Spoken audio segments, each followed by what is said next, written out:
இந்த நாள்ல சபையிலே உணர்வில்லாத பிள்ளைகள் அதிகமா இருக்காங்க. ஒரு தம்பி ஒரு மனுஷனை பார்த்து சொல்லும் போது, நம்முடைய பாஸ்டர் ரொம்ப சிலுவை குறித்து தான் பேசுகிறார், ரொம்ப பாடுகளை குறித்து தான் பேசுகிறார். எனக்கு வீட்டில நிறைய பாடுகள் இருக்குது, வீட்டில நிறைய துன்பங்கள் இருக்கிறது என்று சொல்லி ஒரு கம்ப்ளைண்ட் என் காதிலே வந்தது. அந்த வீடு எப்படி இருக்கும் என்று எனக்கு தெரியும். அந்த வீடு குணப்படாத வீடுகள். தேவனாலே தேவன் கட்ட வேண்டிய நாட்களில, தேவன் சீர்திருத்த வேண்டிய நாட்களில, தேவன் அவர்களை உருவாக்கி பாதுகாக்க வேண்டிய நாட்களிலே, சபைக்கு வந்த அன்று முதலே அவர்கள் மனம் திரும்பாம தங்களுடைய சுய இஷ்டத்துக்கு மருமகள்கிட்ட சண்டை, மாமிக்கிட்ட சண்டை, புருஷனுக்கிட்ட சண்டை, பிள்ளைகள்கிட்ட சண்டை, கோபங்கள், எரிச்சல்கள், எந்த வியாதி வந்தாலும் கீழ்ப்படியாம அது வசனத்துல நிக்க முடியல. அப்ப ஒரு ஆத்துமா வசனத்துல நின்று அந்த சிலுவை எடுக்க வேண்டிய நாட்கள்ல சிலுவை எடுத்தா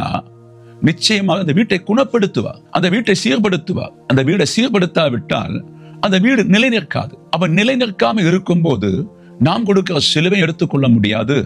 அவங்க சொந்தமாகவும் கர்த்தருடைய சிலுவை எடுத்துக்கொள்ள மாட்டாங்க. காரியம் வீடு ஃபுல்லா சிலுவை ஆயிடுச்சு. பிரியமானவர்களே, அப்படி உங்க வாழ்க்கையிலே ஒரு சிலுவை உங்க வீட்டில் இருந்தால் அதை எல்லாம் மாற்றித்தர கர்த்தர் வல்லவர். அதுக்கு நீங்கள் ஒன்று செய்ய வேண்டும். கர்த்தர் சொல்லுகிற சிலுவை நீங்கள் எடுத்துக்கொண்டு ஒரு 6 மாதமோ ஒரு ஆண்டுகளோ சரியா நீங்கள் எடுத்துக்கொண்டு அவருக்கு பிரியமா நடந்தால் உங்க வீட்டுல சிலுவை கர்த்தர் மாற்றித் தருவார்.